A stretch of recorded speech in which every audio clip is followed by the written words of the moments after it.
Меккеге сапар велик менен 24-күн.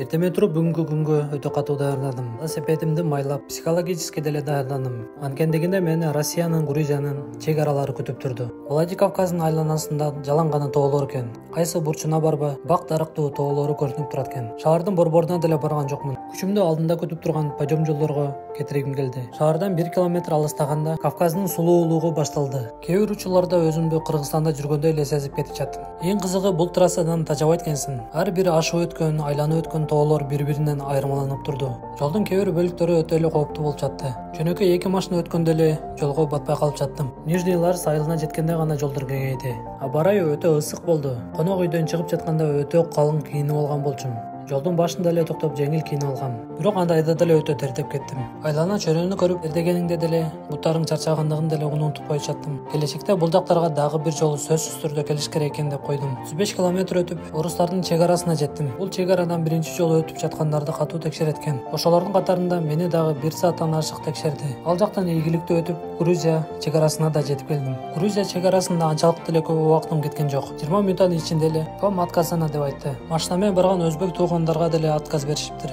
Кайра Россиянын чек арасына бардым. Бат эле өткөрүштү.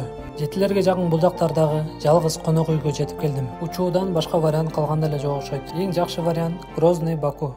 Меккеге сапар велик менен 25-күн. Бүгүнкү күндүн планы өтө жөнөкөй болчу. Грозный шаарына батыраак жетип, жакынкы шаар Бакуга билет алыш керек болчу. Грузияга бирок көптөгөн адамдар өтө албай жатыптыр. Менин алдымда өзбек, тажик туугандар машина менен барып да өтө албай коюшуптур. Владикавказ шаарына спуск болгондуктан өтө эле бат жетип келдим. Велосипедти самолетко жүктөгөнгө чачып упаковка кылыш керек болчу. Велосипед оңдогон жерге барып бул жумушту деле бүтүрүп алдым. Ошол жакта жүргөн байке жүктөрүмдү машинасына салып вокзалга жеткирип койду. Вокзалдан автобуска отуруп Грозный шаарына жөнөдүм. 2 саатта Грозныйга жетип, кайра таксиге отуруп аэропортко жетип бардым. Буйругандай эртеңки күнгө гана билеттер арзан экен. Эч кандай көйгөйсүз бат эле бүттү. Аэропорттон Шезат байкемдин таанышы Чечен улутундагы Ислам байке келип, аэропортко жакын конок үйгө жайгаштырып, сөздөрүн айтып, колдоосун көрсөтүп кетти. Өздөрү үчүн чоң рахмат. Көрүшкөнчө. Меккеге сапар велик менен 26-күн. Аэропортко эртең саат 8-де келдим. Саат 9-да учушубуз керек болчу. 1,5 саат биздин рейс кармалып, 10:30 гана учтук. Грозный шаарынан Баку шаарына чейин 1,5 сааттык убакыт экен. Азербайжанга, Кыргызстанга виза кереги жок экен. Паспорт көзөмөлдөгөн жерде 5 мүнөттөн гана кетти. Велосипедимдин упаковкасын баары эле телевизорбу деп сурап жатты. Бардык жүктөрүмдү арабага салып, аэропорттун кире беришинде тынчыраак жер бар экен. Чачылган велосипедимди жыйнаганга 20 мүнөттөй убактым кетти.